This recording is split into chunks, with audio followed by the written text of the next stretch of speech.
Bienvenidos a esta charla, esta presentación titulada Las tres eras de la imagen, actualidad y perspectivas en los estudios visuales. La ponencia se titula Cartografías de la opacidad, la imagen digital en el arte desde México. Quienes nos dan esta ponencia son Liliana Quintero y Fernando Monreal. Voy a ser muy breve en la presentación para que vayamos directo a su presentación. Liliana Quintero es investigadora, editora y curadora en arte y medios. Ha escrito y editado diversos artículos sobre arte y nuevos medios. Colaboró con el Centro Multimedia del CENART por más de 15 años. Ahí dirigió el Media Lab y hicieron le daba sustento teórico a muchas de las producciones que se hacían ahí. Fernando Monreal es investigador, ha publicado numerosos artículos sobre estudios visuales y la estética de los nuevos medios y actualmente desarrolla la investigación Historia del arte multimedia y digital en México, 1994-2002. Sin más preámbulos, los invito a que escuchemos la ponencia y después yo traigo muchas preguntas, nada más por lo que me mandaron ayer y que leí. Y bienvenidos, adelante.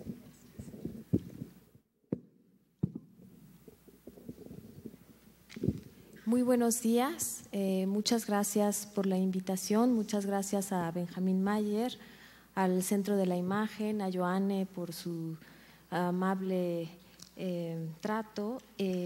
Agradecemos también la iniciativa del evento. Y antes de iniciar la lectura, escribimos un texto, Fernando Monreal y yo.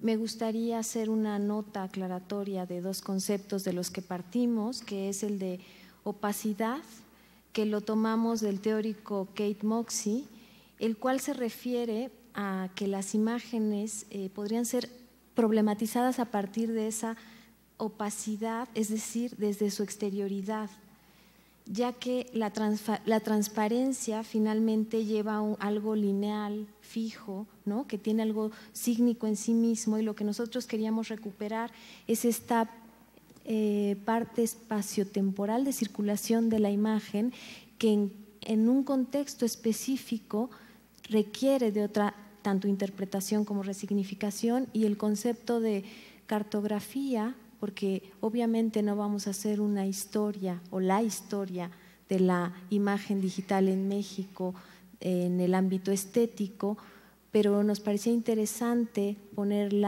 el concepto de cartografía, ya que la cartografía habla un poco de retomar los conceptos o núcleos problemáticos y cómo van actualizando una determinada genealogía, ¿no? Entonces, también lo que nos gustaría o tratamos de hacer es que las imágenes en sí mismas nos hablaran de una historia.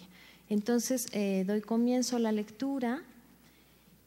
Si seguimos la idea del teórico Kate Moxey de que una imagen no se debe descifrar como si tuviera algo oculto que revelar, y que no es desde su transparencia, sino desde su opacidad donde se halla el sentido, debemos apuntar que la imagen no es un elemento aislado, es un juego de tensiones y de relaciones de fuerzas, por lo que es necesario enfatizar que ante ella el intérprete crea significados. Pero, ¿qué lugar ocupan las imágenes digitales en el terreno artístico y de qué manera habría que analizarlas? Hablar de su opacidad parecería contradictorio, porque la imagen digital repela una duración. No está hecha para permanecer, aunque sigamos empeñándonos en plasmarla, detenerla, consignarla. No obstante, para pensar su materialidad, siguiendo a Moxey, habrá que tomar en cuenta su superficie y su exterioridad. La imagen digital surge como copia o reproductibilidad, pero a su vez es código numérico. Por lo mismo se presenta como flujo. Resulta interesante señalar que esta representa el vínculo entre dos campos, impresión y proceso, código, objeto y evento. El filósofo Wilhelm Flusser afirma que las imágenes son superficies intermediales entre el mundo y los seres humanos. Las imágenes digitales modifican la manera de mediar, ya que oscilan entre lo simbólico y lo hiperreal, entre la representación y la ubicuidad. En su afán por transparentar, por captar y hacer visible todo resquicio humano, ocultan su proceso medial de imagen. Lo sugerente de las imágenes técnicas es que en lugar de que nos inviten a descifrar de manera directa el mundo, se vuelven síntomas del mismo. Sin embargo, si miramos con atención, las imágenes técnicas nos acercan a desentrañar los procesos mediatizados en los que habitamos, nuestra percepción, pensamiento y comportamiento. El mundo contemporáneo está mediado a través de una interfaz numérica que tiene en visibilizarse. Flusser afirma que las imágenes, como la pintura o el grabado, permiten captar aquello que se representa del mundo, pero su materialidad reconoce un distanciamiento simbólico. Sin embargo, las imágenes digitales presentan cierta objetividad y se convierten en ventanas, cito, no se las critica como las imágenes, sino como cosmovisiones. Fin de cita. Lo complejo de dichas imágenes es que hay un código que las activa, y no solo eso, se producen desde un aparato con cierta criterología que impide a su modo de acción. Cito, los aparatos son cajas negras que simulan el pensamiento en forma de un juego de combinación con símbolos similares a los números y a la vez lo memorizan de modo que en un futuro los seres humanos serán cada vez menos competentes para él, teniendo que dejar que los aparatos piensen en su lugar. Fin de cita. Esto ya es un hecho y por lo mismo surge una interrogante. ¿Tendrá algo que decirnos la mirada del artista cuya práctica habita desde la lógica procesual de la imagen digital? El problema radica entonces en discutir sobre la imagen digital en el contexto de su apropiación estética y de sus desplazamientos culturales, porque como apunta Bernard Stiegler, toda imagen posee siempre una historia técnica. En un artículo publicado titulado Miradas del Futuro, publicado en 1994, el fotógrafo e investigador mexicano Alejandro Castellanos apuntaba, cito, hoy en día la imagen digital ha provocado un giro de 180 grados en nuestra forma de aprender el mundo. Como los ciudadanos de los 20 o los 30, estamos apenas desarrollando los códigos que nos permitan establecer las pautas de comunicación con las que observamos el futuro. Fin de cita. Esta afirmación es sintomática de un espíritu de época que se empezó a gestar en México a finales del siglo XX, fuertemente marcado por una serie de utopías sustentadas en las promesas de la tecnología digital que sustituyeron en parte a las enarboladas por las vanguardias.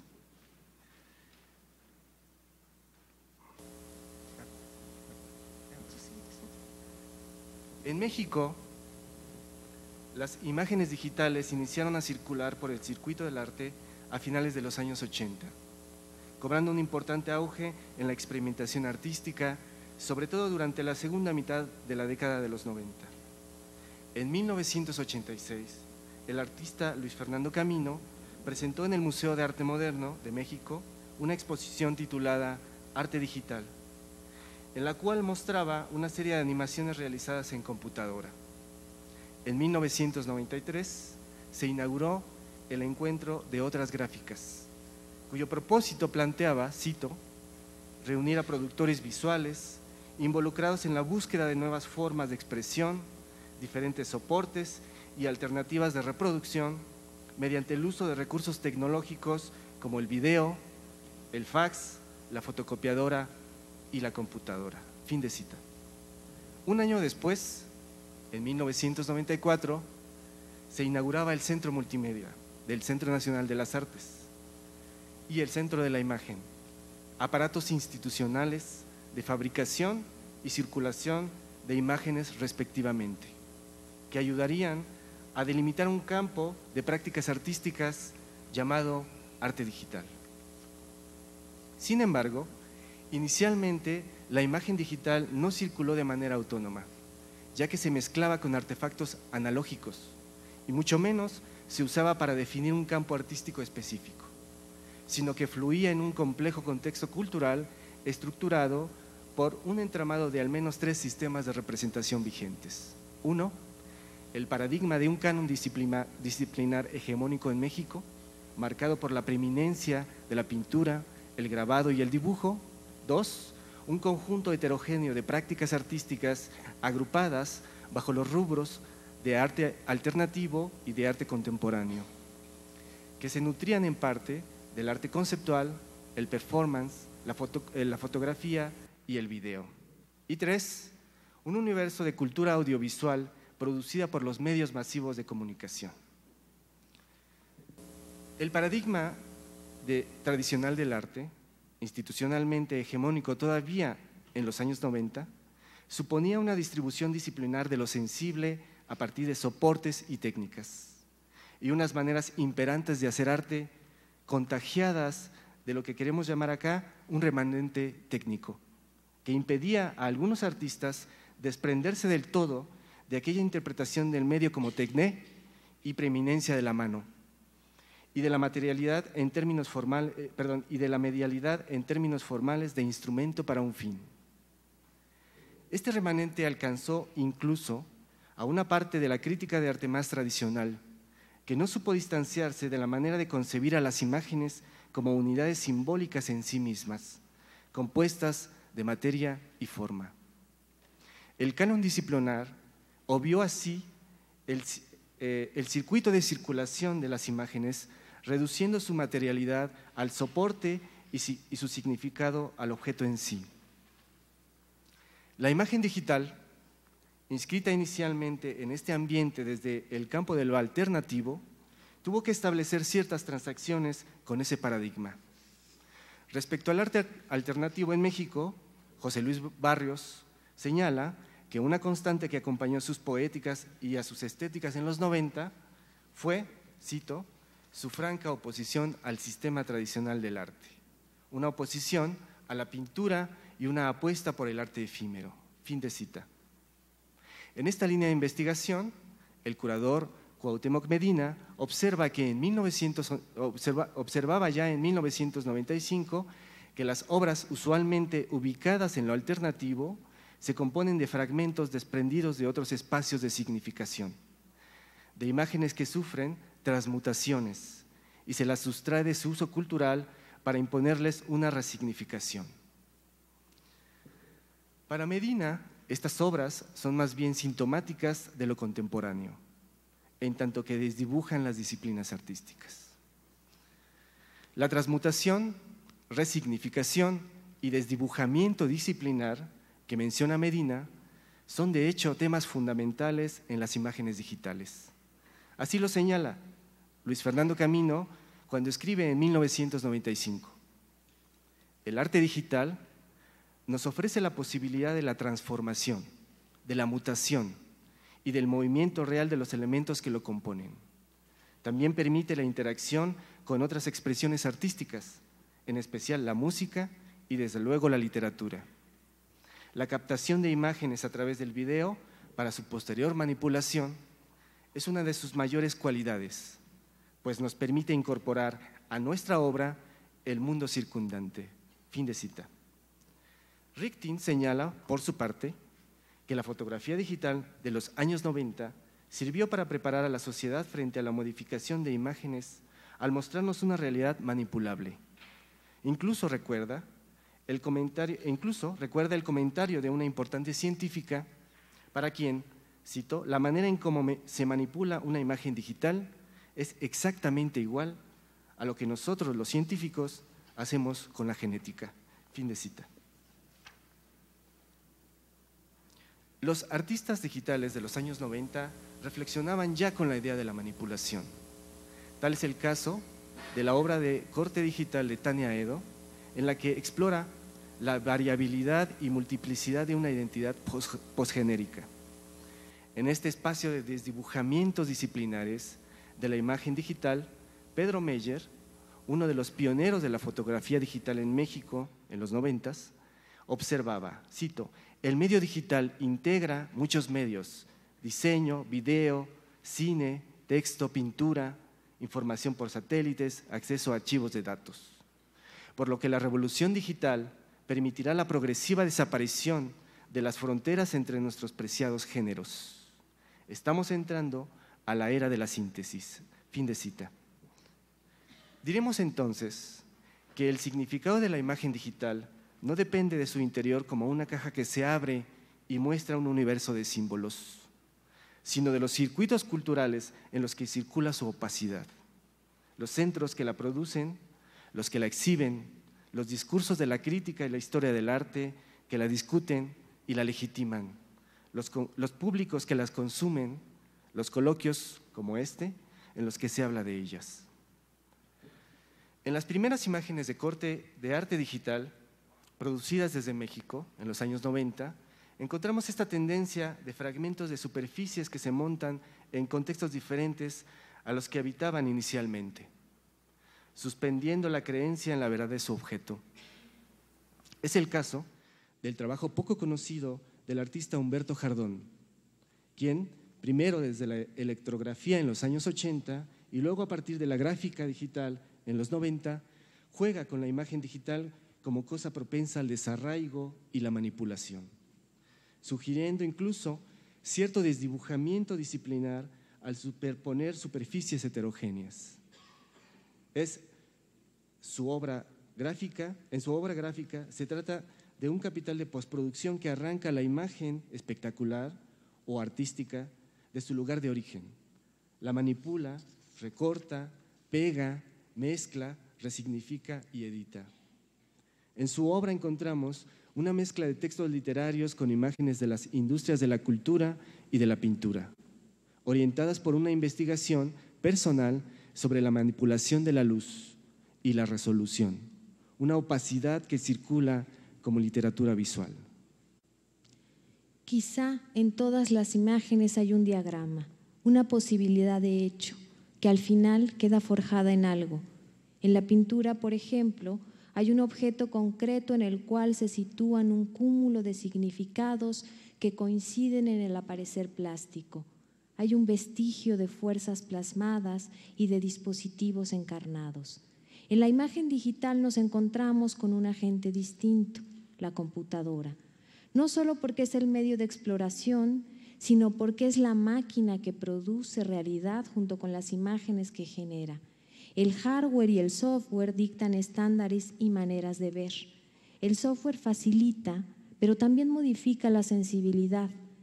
El efecto es el factor primordial, aquello que el collage lograba realizar desde su técnica, con la máquina se multiplica su posibilidad, pero quita todo resto manual. Es el ojo quien actúa y configura, es la mente ejecutando junto con un código visual numérico. Ya Walter Benjamin lo pensaba al observar que en la reproducción técnica hay una copia captada por un aparato y no por la mano. Cito: el ojo es más rápido captando que la mano dibujando. Por eso se ha apresurado el proceso de la reproducción plástica que puede ir al paso con la palabra hablada. Fin de cita. Aunque la cámara fotográfica presentó una manera mediatizada de producir imágenes, al artificializar el ojo, cuando hablamos de la caja negra, se trata de otro tipo de reflexión. Habrá que ser cautelosos, tratar de mantenernos con cierta distancia crítica y, a la manera de Benjamin, reparar en la técnica, no desde una mirada ingenua, sino desde la capacidad creativa para producir nuevas estructuras. Benjamin se detiene a pensar la lógica del aparato como manera de sensibilidad, es decir, integrado en ella como mediación. Este refleja una manera artificial de mirar, de repetir, de capturar. Como es sabido, nuestro teórico hace una analogía con el cirujano al referirse al aparato, ya que su acercamiento con lo que manipula no es directo, sino que está interferido por una capacidad técnica que regula de manera operativa. El aparato borra las manifestaciones del error, pero advierte otras nuevas. Una cámara capta algo que no ve el ojo humano y que el cuerpo no siente. Adquiere un sentido de prótesis, pero también se vuelve un entre que detona agenciamientos y subjetividades. Por ejemplo, el artista coreano Nam June Paik mostró que la cámara no es una simple herramienta, ni propone la misma relación que con los materiales pictóricos. En la pintura se palpa la organicidad de la materia, se refleja de manera directa lo que Gilles Deleuze llamaría pintar las fuerzas. Queda impresa la matriz de intensidades, no se pueden ocultar, aunque sea solo desde el efecto. Se ve esa modelación directa entre artista y habilidad técnica.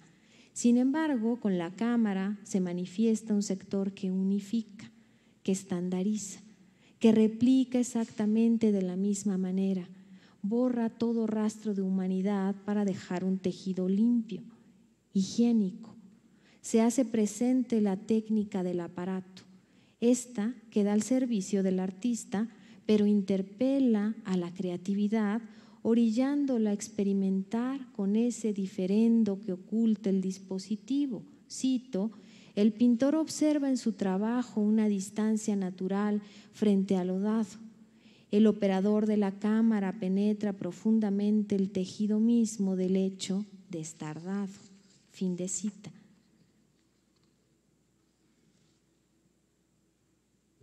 Se pierde distancia y a la vez se crean fantasmagorías de la realidad. La simulación se convierte en un tejido de imágenes, movimiento, cuyo sentido de inmersión nos golpea, exterioriza el mundo y exhibe aquello que queremos mirar, pero oculta la manufactura. Se establece una cercanía con la disposición encarnada entre aparato y actor, ya sea como espectador o como partícipe activo. La computadora es también una máquina productora de tiempo de la imagen.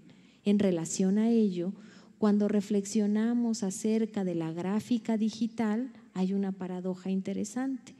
No se puede hablar solo de una imagen flujo, sino de la tensión que se genera entre la necesidad de mantener una imagen binaria en una imagen materia. Existe un interés predominante por aquel deseo de durar. Promesas de memoria y duración que quisieran poder obedecer al imperativo fáustico. Detente instante, eres tan bello, máquinas para cumplirlo, dispositivos de detención, congeladores de tiempo. ¿Acaso, sí, poblamos de imágenes el mundo para inútilmente protegernos de una certidumbre mucho más implacable y certera en su sobriedad? Una que en todo, menos acaso ella se dice, que en nada hay permanencia, que en nada hay duración, que en nada y las imágenes en ello habrían nacido falsarias. Funda esperanza su leve y espuria promesa de eternidad. La imagen materia es una imagen encarnada. A su vez, la imagen digital busca un soporte material para encarnar su duración inestable. Hay un nudo de tensión entre las imágenes digitales, ya que reclaman un origen estático, siendo, sin saberlo, procesos que siempre se están yendo. Quizá ya no puedan reproducirse porque su original se ha perdido. No es lo mismo que reproducir la imagen de un cuadro, sino que la obra nace de lo numérico, de un hardware y de un software específico, y su conservación se vuelve problemática, ya que lo que permanece es la impresión, la copia, y no la materialidad que hace visible su origen numérico y su ontología del evento. Las imágenes digitales no tienen retorno, parecen pertenecer a una historia de desmaterialización de lo real y de la impermanencia. En México, la imagen digital vino acompañada de una serie de relatos sobre la desmaterialización del arte, lo que la llevó a oscilar entre la imagen materia y el evento, entre el deseo de permanencia en la impresión, por un lado, o el proceso y flujo digital interactivo, por el otro. El primer caso lo observamos en la fotografía y la gráfica digital de artistas como Pedro Mayer, Arnulfo Aquino o Castro Leñero, inscrita todavía en el soporte físico del papel y el marco. En el segundo caso, nos encontramos con proyectos que sacaban la imagen del confort del marco hacia el evento de interactividad. Tal es el caso del proyecto Mi casa es tu casa, de 1996, creado en el contexto de la telemática.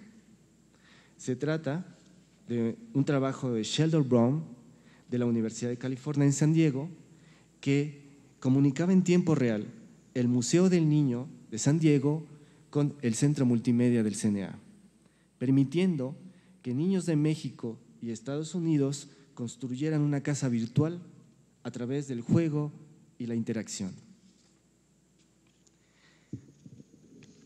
El discurso sobre la desmaterialización del arte, si bien había sido atravesado por diversos reacomodos ecológicos, como el de las prácticas de los grupos de los años 70, que apostaban por un arte efímero, o el no objetualismo, el videoarte y el performance, donde el evento desplazaba al objeto, sin embargo, seguía cargado de un etos mimético, que influyó para que se otorgara a la imagen digital una condición de simulación como sustitución. En 1994, el crítico de arte Gonzalo Vélez reflexionaba sobre ello. Cito: se trata, propiamente hablando, de una simulación, pero es una simulación total, por así decir, de un espacio que afecta a los campos, campo visual, auditivo y táctil, además de otros sentidos, como el del equilibrio o de la percepción del tiempo. Cierro cita. Esta lógica de la simulación como sustitución fue, de hecho, uno de los paradigmas teórico-tecnológicos más atractivos de finales del siglo XX, para explicar proyectos de arte digital como suplantaciones de lo real. Según nuestra interpretación, esta ontología de desmaterialización, aunada a la fuerte presencia de un canon disciplinar en México, insertó a la imagen digital en lo que la filósofa y videoasta Ito Steyer ha llamado sociedad de clases de apariencias. En su estudio sobre la imagen digital como imagen pobre, la autora observa que las imágenes digitales circulan bajo organizaciones que las jerarquizan como cosas con valores del mundo social. En el circuito artístico por el que circuló la imagen digital en los 90, nos encontramos con una dinámica de clasificación de imágenes bajo criterios de inclusión o exclusión artística de acuerdo a su soporte y sus técnicas, lo que generaba desacuerdos y tensiones entre los agentes del arte. Por mencionar un caso, Daniel Montero ha señalado recientemente que para cierta crítica de arte en México durante la década de los años 90, cito, una pintura siempre va a ser arte, pero los llamados medios alternativos, al no estar cobijados bajo un respaldo histórico, pueden ser cuestionados en su dimensión artística. Una obra alternativa es mejor si es más pintura o más escultura. Cierro cita. El mismo artista digital, Luis Fernando Camino, comentó en una entrevista de 1994, cito, yo prefiero a un cuadro de Tamayo que todo el arte digital que se haya hecho hasta ahora. Creo que en su momento, cuando las impresiones sean maravillosas y magníficas y no pierdan calidad, será otra época. Se cierra la cita. En esta política de cosas visuales jerarquizadas, la pintura, el grabado y el dibujo se encontraban entonces todavía en el extremo superior de un rango de valores artísticos de objetos que permanecen, mientras que la imagen técnica de síntesis tenía un grado marginal debido a su inestabilidad, eventualidad y, por supuesto, a que se la interpretaba como simulacro. Así, el carácter de eventualidad de la imagen digital le otorgaba su valor de imagen pobre, mientras que el artista digital se le tenía en un plano secundario. En todo caso, esto constata que la circulación de la imagen es parte de su materialidad y de los sentidos que adquiere. Habría que señalar, sin embargo, que esta política de la opacidad de las imágenes no se reduce a un etos de la representación y el simulacro, sino que plantea a la imagen digital como una cosa que algo tiene que decir en el presente. Su llegada trae consigo fundamentalmente una problematización sobre lo real y sobre la propia materialidad del arte, más allá de aquellas descripciones que la reducen al soporte y la técnica. Si bien los artistas inicialmente confiaron demasiado en el recipiente interfaz del CD-ROM, tendrían que asimilar que la imagen digital es flujo de relaciones e información, evento que pasa reactivándose cada vez en la experiencia del público y resistiéndose a ser objetualizada, y que en esto radica su performatividad. Hay que preguntarnos cómo se articula la relación entre los aspectos materiales, tecnológicos y estéticos de la imagen digital. Es necesario entonces detenerse en el problema que arrojó Benjamin en su texto, el autor como productor. En este planteo que el artista se inserta en el entorno capitalista al ser un productor más, cuya labor pierde el carácter de genio. No obstante, al mismo tiempo, propone discutir la responsabilidad que adquiere producir en sentido estético, desde qué parámetros se realiza, con lo que el artista tiene el compromiso de generar nuevas opacidades. Si trasladamos el argumento a los artistas contemporáneos que utilizan dispositivos digitales, surge una pregunta: ¿de qué manera estos artistas podrían generar nuevas opacidades? Estamos interviniendo en terrenos en los que la producción de estos conlleva un manejo de especialización técnica, como es el caso de artistas que se enfrentan a la programación, aunque esto no solamente significa volverse experto de los códigos, sino tratar de salirse de los estándares del mercado. La idea sería dislocar la materialidad numérica. Con el proceso digital hay un cambio, cito: las imágenes son puras tensiones epiteliales, momentos de fuerza en una economía de desplazamientos totalmente horizontal, fin de cita. Ya nada aspira a la mímesis, dice Brea, todo nos lleva a una producción desenfrenada de la imagen.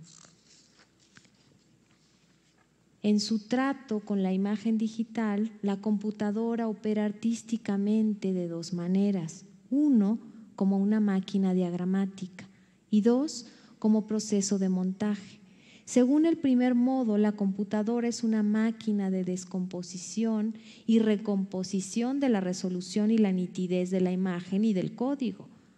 Según el segundo modo, y parafraseando a Didi Huberman, diremos que las imágenes digitales arden, son trozos de cosas supervivientes, necesariamente heterogéneas y anacrónicas, puesto que vienen de lugares separados y de tiempos desunidos por lagunas. Se trata de un montaje que para Huberman es precisamente una de las respuestas fundamentales a este problema de construcción de la historicidad.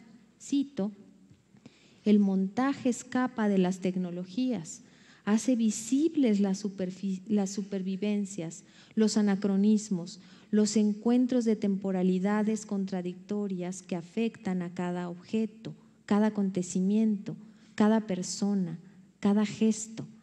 Entonces, el historiador renuncia a contar una historia, pero al hacerlo consigue mostrar que la historia no es sin todas las complejidades del tiempo, todos los estratos de la arqueología, todos los punteados del destino. Fin de cita. La categoría más precisa para hablar del proceso de montaje en la imagen digital es la multimedia, ya que implica precisamente una interconexión entre medios y sistemas de signos, fragmentos visuales y sonoros, texturas y textos. La imaginería multimedia es un proceso por el que circulan anacronismos y fragmentos sensoriales, tiempos heterogéneos que no existen de manera pura. Pero la multimedia también produce una gramaticalización de la sensorialidad, que consiste en transformar las fuentes sensoriales, textos, fragmentos sonoros y visuales en código. Y esto es lo que aleja la imagen digital del resto de las imágenes. Esta gramaticalización llevará al límite la artificialidad de los sentidos. A partir de ahora, los sentidos estarán siempre tecnológicamente mediados. Quizá el mejor ejemplo de esta gramaticalización de la sensorialidad nos los dan los ambientes de realidad aumentada, en los que se construye numéricamente una arquitectura multimedia de los sentidos. Para el caso del arte digital producido desde México en los años 90, esta gramaticalización de la sensorialidad tuvo un efecto histórico importante. Abrió un circuito multimedial de circulación artística de imágenes, donde la preeminencia de un soporte y una técnica es cuestionada por la presencia de la multidisciplinariedad, donde aquella mirada sostenida en referencia a la mano y esa sociedad de clases y apariencias de la que hemos hablado fueron dislocadas. La pieza presentaba una cámara que captaba los movimientos del cuerpo y estos se traducían en sonidos musicales.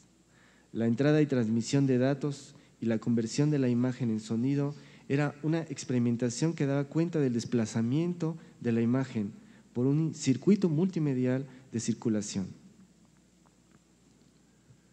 En la imagen digital de los años 90 opera además lo que Ángela Dalianis ha llamado una estética neobarroca, una reformulación de los efectos visuales y acústicos del arte barroco para los fines de la sociedad del espectáculo electrónico. Esta imaginería visual viene acompañada de una historia de la desobediencia de las imágenes, que ya vemos, por ejemplo, en el llamado neomexicanismo de los 80s. Pero habría que recordar primero que un importante sector de las artes en México durante los 90s retomó estrategias propias o cercanas al arte conceptual, que daban prioridad a la acción, a la documentación en video o fotografía, con la finalidad de favorecer la comunicación de significados. Jorge Luis Marzo apunta además que a partir de los años 70 se potencializaron actitudes posmodernas urbanas relacionadas con la subversión y prostitución de las imágenes tradicionales, en las cuales una estética neobarroca tenía especial ascendencia al nivel de la comunicación. Para Olivier Debrois se trataba de saquear los íconos establecidos por la mitología oficial. Quizá por ello, varios artistas consideraban a la producción de estructuras híbridas como opción para los discursos artísticos de finales de siglo.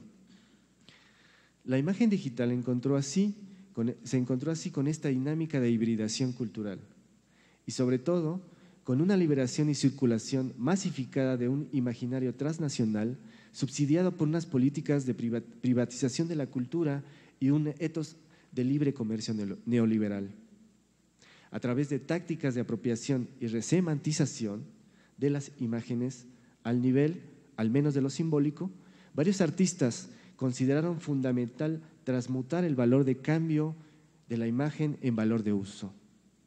Esta práctica de apropiación desobediencia fue una expresión de lo que el filósofo mexicano Bolívar Echeverría llamó en su momento etos barroco. Cito: una táctica que acepta las leyes de la circulación mercantil, pero que lo hace al mismo tiempo que se inconforma con ellas y las somete a un juego de transgresiones que las refuncionaliza. Fin de cita. Esta estética audiovisual híbrida y neobarroca se suele caracterizar por un policentrismo que cuestiona la predominancia de una sola forma en favor de superficies fragmentadas que organizan la narrativa. También implica una intertextualidad y una superficie donde las imágenes circulan para una mirada flotante que se mueve por un topos laberíntico y multidireccional, como en el CD-ROM interactivo y en Internet, lleno de pasajes y ventanas con textos, sonidos e imágenes, pero sobre todo lleno de anacronismos de tiempos, por ejemplo, entre modernidad, modernización y posmodernidad. Como menciona José Ramón Alcalá, la gráfica que utiliza medios digitales como plataforma creativa se encuentra en una contradicción, ya que el artista se enfrenta a una manera distinta de producir imágenes, pues se modifica no solo el proceso creativo, sino el medio que obliga a una constante movilidad y una materialidad que exige desprenderse de lo manual. No podemos olvidar que la gráfica digital se ejecuta desde un proceso mediado, el cual irremediablemente está atravesado por un lenguaje alfanumérico intangible de naturaleza eléctrica, que está estructurado mediante un sistema binario simple que afecta a la condición inicial de la informática que la está procesando. Hay una diferencia interesante planteada por José Ramón Alcalá. Él discute que el llamado arte digital tendría que desprenderse de los cánones anteriores, ya que usar los medios digitales desde parámetros tradicionales, como es el caso de la pintura generada con un pincel de un ordenador, es solo pintura virtualizada. Lo digital es de suyo problemático y se halla inmerso en una lógica tecnocientífica específica que no le permite habitar su entorno técnico, ya que éste tiene un aspecto que siempre tiende al cambio, a una superación técnica. Esta es una verdadera encrucijada para el artista digital, ya que no podemos dejar de señalar que hay una lógica capitalista que subyace al encuentro con los parámetros de la tecnología. Pero también lo digital intenta ir más allá del ojo mecanizado, es flujo, y no en sentido de metáfora, sino por la manera en que opera y nos permite pensar de manera celular, de intercambio de información. Como diría Fred Tritkin, cuando dos cuerpos se encuentran en un acto sexual, se abren a un intercambio de información. José Luis Brea habla del arte digital como aquel en el que se crea, cito, una expectación simultánea, una recepción plural. Fin de cita, es decir, se funda una práctica artística para la cultura de masas, pero al mismo tiempo se le da mayor importancia al espectador como personaje activo.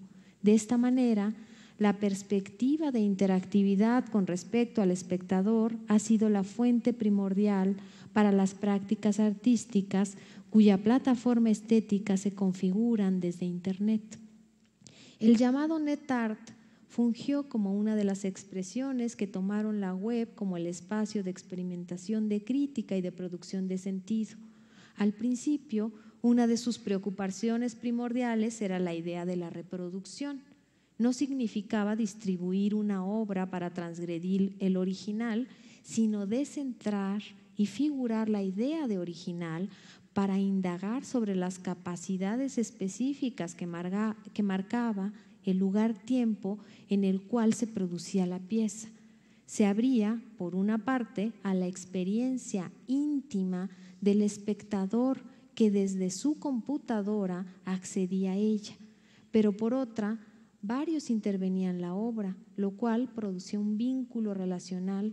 Siguiendo a Juan Martín Prada, cito, las manifestaciones de arte en Internet no pueden ser conceptualizadas meramente como algo que es expuesto o distribuido empleando este medio, sino ante todo como un conjunto de exploraciones creativas y experimentaciones críticas de la propia red y de sus tecnologías. De hecho, la intención principal de sus propuestas más relevantes ha sido la de promover un pensamiento crítico sobre Internet, acerca de sus códigos, tanto técnicos como culturales, sus usos y las formas en las que estos nos imponen en una clara oposición a lo promovido y generalizado por los intereses económicos y políticos dominantes por ella. Fin de cita. No obstante, si revisamos con cuidado varios de los textos que se escribieron desde 1990 hasta el 2000, algunos autores consideraban las plataformas digitales como espacios completamente fértiles y libres de cualquier aspecto negativo. Cito: la tecnología digital hoy en día permite a los artistas explorar nuevos territorios de contenidos, capturando y examinando el área lejos de los límites propios de las funciones y los usos del software. Fin de cita. Al activarse propuestas desde la lógica binaria, si bien son habitadas de distintas maneras, se encuentran que éstas están delimitadas por la lógica de la emancipación-vigilancia. Estamos sujetos a expresar una idea desde el marco de los estándares del mercado, cuyo exceso de imágenes esculpen como horma nuestra sensibilidad. Hernando Barragán apunta: en el mismo instante en que estas operaciones trabajan de manera invisible detrás de escena, realizando estas transformaciones, parece un acto de magia. Y es así como el medio a través del cual se posibilita el cambio no tiene forma en sí mismo y es entonces operación pura. Provee una función sin pérdida ni ganancia en el proceso. En el sentido de los medios digitales se perciben inmateriales, parecen pura función, intocables por la forma. El código es entonces un lenguaje con posibilidades estéticas y de forma, una codificación que tiene un poder transformador. En el medio digital opera transformaciones que a su vez podrían generar nuevas formas. Resumiendo hasta aquí, a finales de los años 90, la experimentación con imágenes digitales abrió una importante veta de investigación en las artes producidas desde México, vigente en nuestros días, acerca de los aspectos específicos de la medialidad, entendida como el acceso a lo real en el marco de los medios de comunicación contemporáneos. Influenciados por la sentencia, el medio es el mensaje, y en general por la recepción del pensamiento de Marshall McLuhan, varios artistas establecieron en los 90s estrategias y tácticas de apropiación de unas tecnologías que resultaban extrañas en el contexto de un país con una fuerte tradición acostumbrada a técnicas convencionales. Pero más allá de la promesa de los nuevos imaginarios, la computadora y la web fueron y siguen siendo aparatos para producir opacidad de las imágenes, lo que también representa una manera diferente de producir artistas.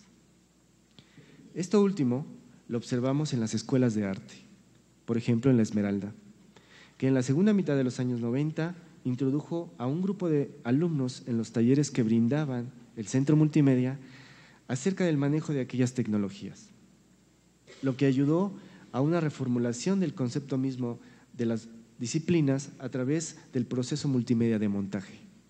Algunos jóvenes artistas destacaron como intérpretes de la computadora, pero también integraron las tecnologías para investigar los cambios que ello traía en la sensorialidad.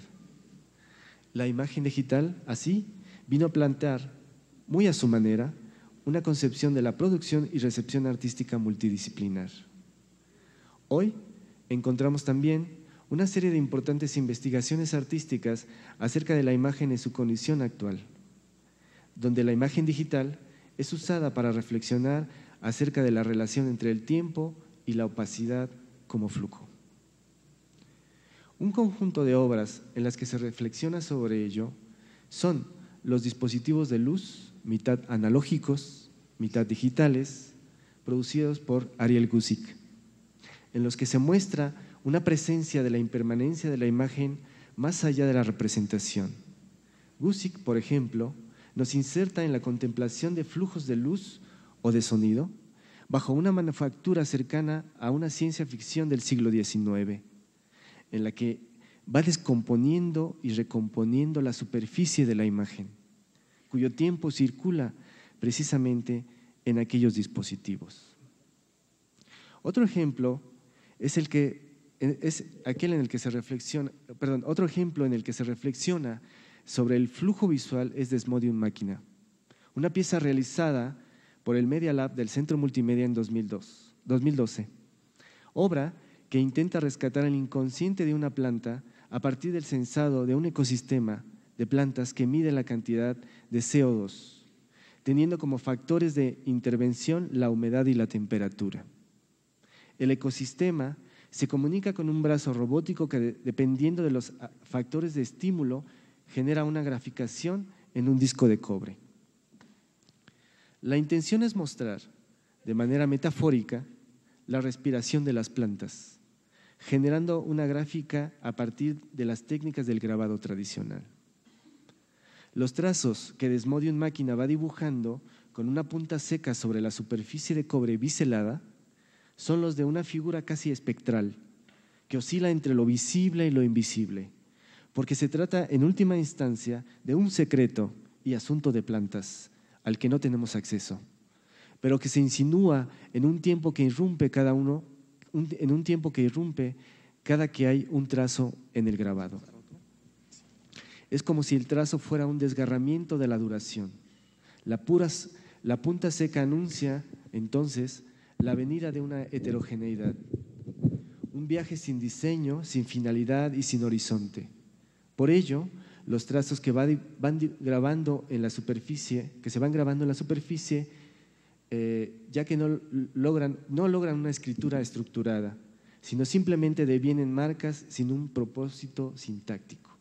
De ahí que sea más bien o más pertinente llamarlas trazos de tiempo. Vamos a poner un video, si tenemos tiempo. ¿Tenemos tiempo?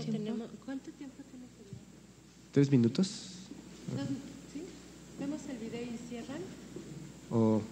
Sí, ¿no? ¿Por qué no? Yo te sugiero que cerremos y si da tiempo podemos poner. Y lo vamos corriendo. Bueno, lo vamos poniendo. Ya empezó, además. Okay. Le bajamos el volumen si quieres. Sí.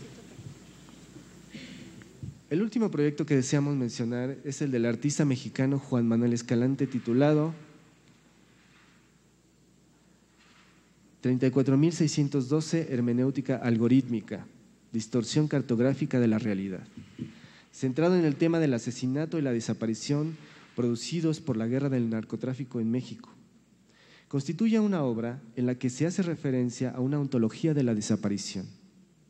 Contra la ficción televisiva del asesinato y la desaparición, bajo una retórica que mezcla espectáculo y promesa de representación, 34.612 circula en el contexto de una visibilidad de la vida como huella y puro fluir del tiempo, como trazo y pérdida de la otredad.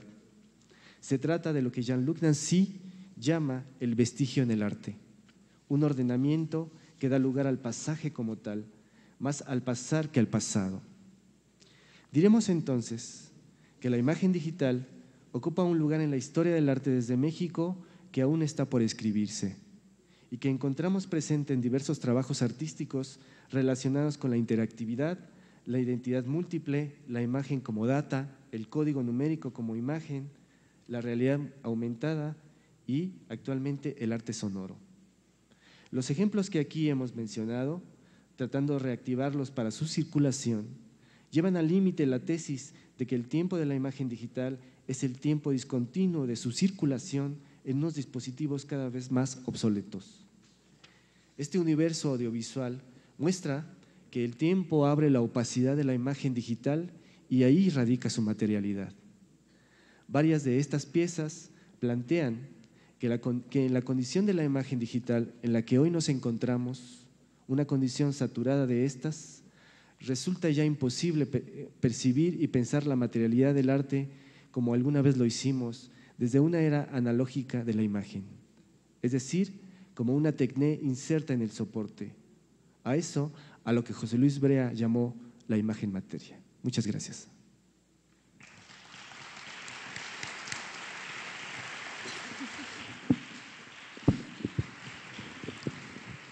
Bueno, muchas gracias por la presentación.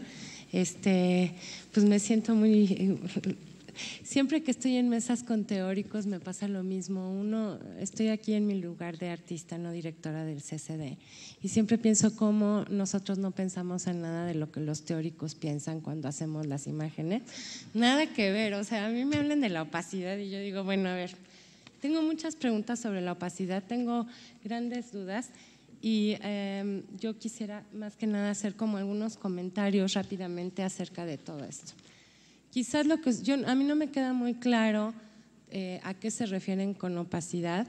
Yo desde el papel de la producción, de productora de imágenes, pienso que la opacidad tal vez está más en las palabras que tratamos de encontrar para describir los procesos de desciframiento de la imagen, y no tanto necesariamente en la imagen en sí, sobre todo en lo que respecta, digamos, a la imagen digital, ¿no? Hablan de muchas cosas como para tratar de explicar este concepto de la opacidad, que tienen que ver con la permanencia y que también está siempre pegada a lo digital, como que entendemos que la imagen digital es impermanente, es inmaterial, pero ¿qué cosa es permanente? O sea, ahí sí de repente yo digo, vale la pena preguntarse si no estamos también como poniéndole de repente ciertos atributos a lo digital que también existen en muchas otras imágenes producidas con medios predigitales. Lo que yo pienso, y me hubiera a lo mejor gustado escuchar un poquito más, es acerca de lo que, con respecto a la permanencia, es que la memorabilidad, según yo, es lo que hace que una imagen se vuelva permanente o no. Es decir, ¿estamos hablando de una permanencia física o estamos hablando de una permanencia en el sentido de trascendencia de la imagen? Y yo creo que eso es un tema muy importante dentro de la imagen digital, porque producimos imágenes todo el tiempo. O sea, nunca se habían producido más imágenes en el mundo, ¿no? Cada minuto se suben más de 2,5 millones de imágenes nada más en Facebook, que la gente está haciendo. Lo que yo creo que es que esto hace es que el rol del artista, el que era el único o capacitado productor de imágenes, pues se ve en jaque, porque realmente tú puedes ver ahorita ya muchísimos proyectos fotográficos y de imágenes de gente amateur que no se llama artista, que tiene muchísima más contundencia y fuerza que muchos proyectos de artistas profesionales, que yo creo que el problema es un poco precisamente la cuestión de que estamos en jaque. Cada vez que viene una nueva disciplina, un fenómeno tan abrumador como es el acceso a la tecnología y a los dispositivos de creación de imagen, pues claro que resignifican lo que antes entendíamos. No es que vaya a desaparecer el arte digital o los artistas digitales, pero hasta suena ya ahorita medio raro hablar de arte digital y artistas digitales, porque o de artistas. Somos productores de imágenes y el rol del artista sí tiene que ir a lo mejor en pensar más profundamente acerca del papel que tienen las imágenes. Siento también que en la plática se concentraron muchísimo en su ponencia en lo matérico, en la imagen digital, en la información, en lo digital, pero ¿qué imágenes se están creando? Es decir, ¿qué tipo de imágenes se crea con estos dispositivos, con este acceso, con esta… Es decir, no es nada más el acceso, es que podemos darnos el lujo de tomar 300 fotos ahora y cuando trabajábamos con material, con película y demás, pues no nos podíamos dar ese lujo, había un tiempo hasta que pudiera revelar la imagen y demás. Entonces, en el proceso de producción de imágenes, la inmediatez tiene también un efecto absolutamente directo, ¿no?, en el tipo de imágenes que se están haciendo ahorita, ¿no? Es decir, todavía seguimos pensando en que el productor de imagen es un especialista y la verdad es que no lo es, ¿no? Hay en el mundo digital, en la circulación, por su circulación a través de las redes, pues nos tenemos que entender todos al mismo tiempo como productores y como consumidores de imágenes. Nuestra relación también en ese sentido es muy distinta que antes, porque pues ya podemos estar todo el tiempo, estamos en ambos lugares.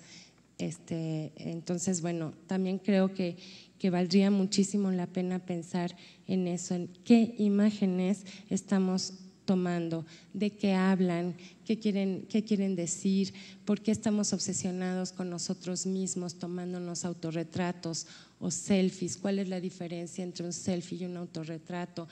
Cuando hablamos de circulación, sí, la verdad es que la circulación de las imágenes que crean personas que no son artistas es mucho mayor que la de los artistas. ¿Por qué?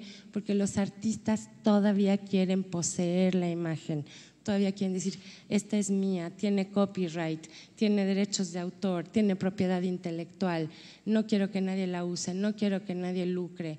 Entonces, yo siento que está en crisis el término, no está en crisis el artista, pero está un poco en crisis toda esta idea de que las imágenes son, digamos, que la reflexión acerca de la imagen digital se tiene que hacer a través del trabajo artístico. Yo pienso que se tiene que hacer también a través del trabajo que vemos en cualquier red social o en el internet y demás. Porque nos dan muchísimas más pautas y no están tan atorados como los artistas, porque no tienen encima esa labor de resignificar su lugar como productores de imágenes o de arte o cosas así, ¿no? Pienso también en cosas que a lo mejor los artistas están haciendo mejor ahora y que no tienen que ver tanto con una cuestión estética fija, sino que están hablando más bien de visualización. Es decir, todavía antes la gente me acuerdo muy bien cuando la gente decía, no, es que el arte electrónico y digital es frío, es inhumano y además la calidad es malísima, se ven los píxeles, ¿no? Como si fuera un pecado que se viera la materia prima con la que estás haciendo tus imágenes. Y era muy difícil convencer a la gente de que el píxel es parte de la pintura y que si se ve, o de la imagen, de la pintura electrónica, de la imagen electrónica, y que no se trata de esconderlo, sino más bien de jugar con eso, ¿no? Y siento que todavía existe muchísimo esa cosa. O sea, hace poquito para una publicación que van a hacer, me rebotaron varias imágenes que tomé de un proyecto en el que tomaba fotos de mi mamá en el hospital de cancerología, pues con el teléfono celular discretamente para no molestar a los pacientes y a las compañeras de mi mamá en la sala de quimioterapia, y me las rebotan los diseñadores porque no tienen la calidad y dices, bueno, o sea, no la imprimas, ¿no? O sea, ¿para qué quieres? O sea, imprímela y no importa que se vea el píxel, no importa esta cosa.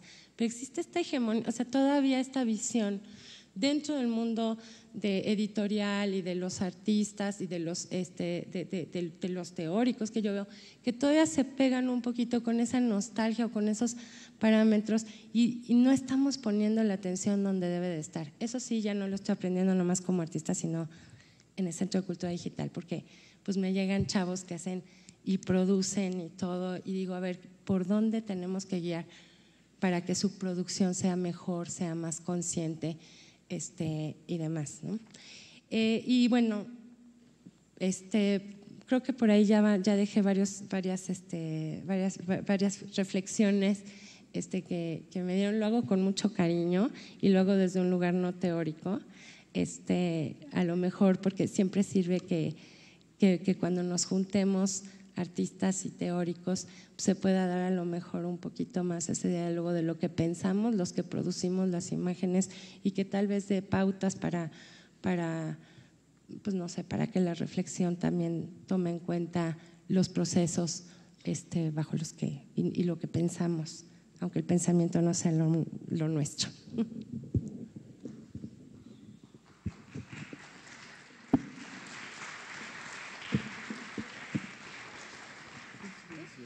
nada más una pequeña aclaración, no sé si quedó claro. La idea de la ponencia era llevar el contexto de la historia de la gráfica digital en los 90.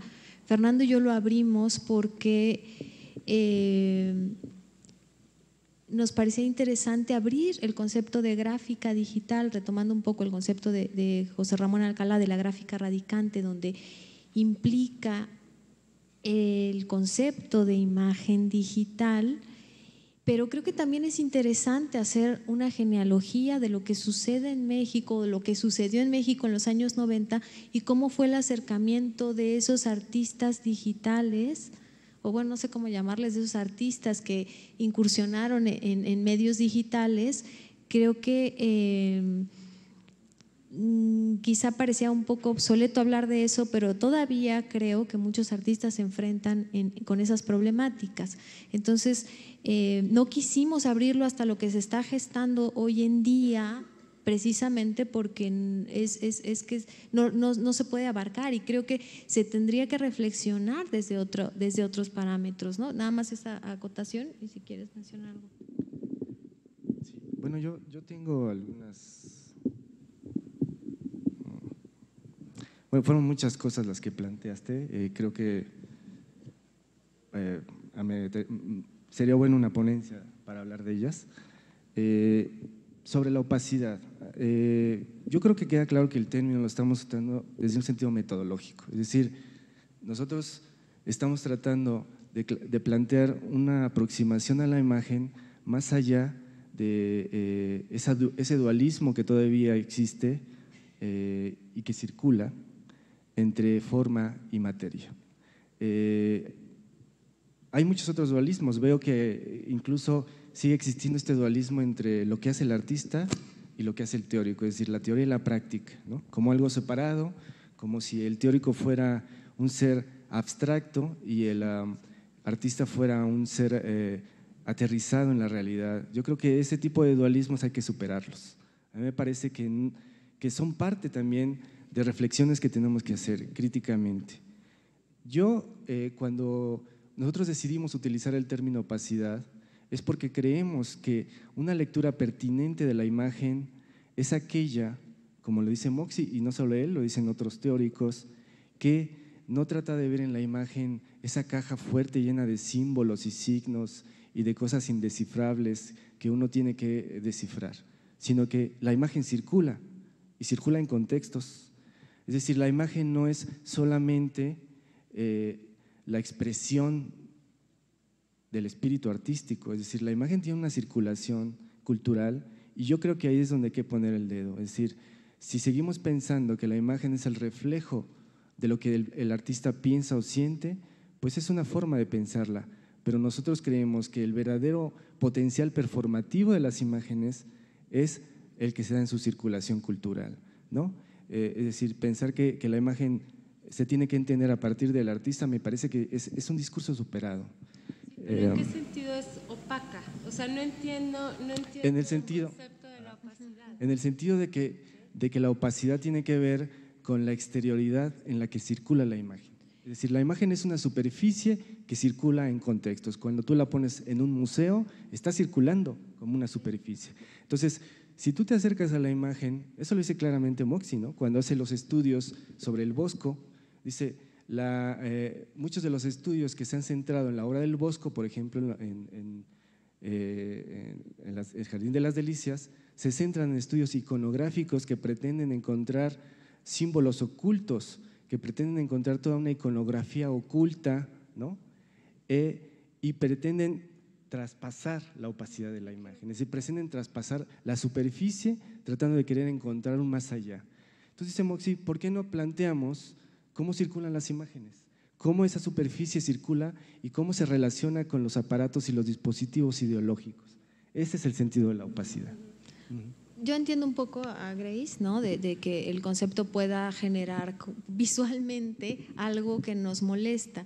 Precisamente nos interesó ponerlo, utilizarlo, porque cuando Moxie habla de que el problema de cómo se han interpretado las imágenes es desde este canon moderno de que transparentan, son claras y hay algo escrito fijo, ¿no? Y en la opacidad, que es la superficie donde tú lo llevas a un contexto espaciotemporal específico, las activas y las puedes interpretar de otra manera, ¿no? O sea, quizá no es claro, ¿no? ¿Qué pasa con la imagen que ves en la computadora, ¿no? ¿Dónde está? Es decir, ¿dónde está esa superficie? En la pantalla. En el código, en la pantalla está. O sea, por eso, entonces el espacio temporal tiene una lógica, o sea, tiene una lógica distinta que en un espacio en un espacio físico, ¿no? Y ahí es donde también a lo mejor la cualidad de opacidad que ustedes dicen funciona de manera distinta dependiendo del… No está en sí en la imagen, quiero decir.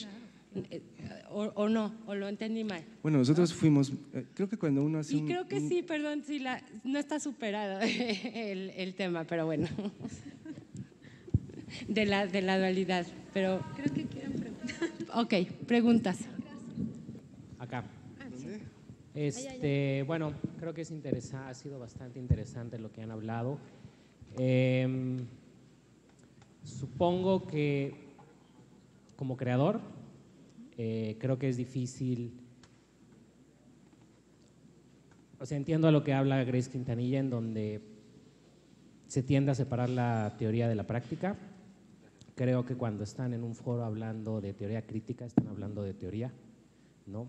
Y rara vez, personalmente, como alguien que practica y que crea, rara vez los teóricos tienden a pensar en los procesos como de producción, y de aquí, bueno, obviamente lo vemos, han mostrado mucho trabajo. Creo que el trabajo que muestran habla sobre el desarrollo técnico y mucha de la estética del mundo digital que conocemos y que mostraron el día de hoy y que podemos ver el día de hoy, tiene que ver con el desarrollo técnico y la capacidad del artista de usar una herramienta. Entonces, sí creo que, bueno, supongo que como una reflexión que creo que tiene un poco que ver tal vez con la plática que fue muy buena también, la plática pasada, que tiene que ver con qué pasa con el uso de las herramientas, porque a final de cuentas, si estamos hablando de la pintura, pues había una cierta técnica y había cierto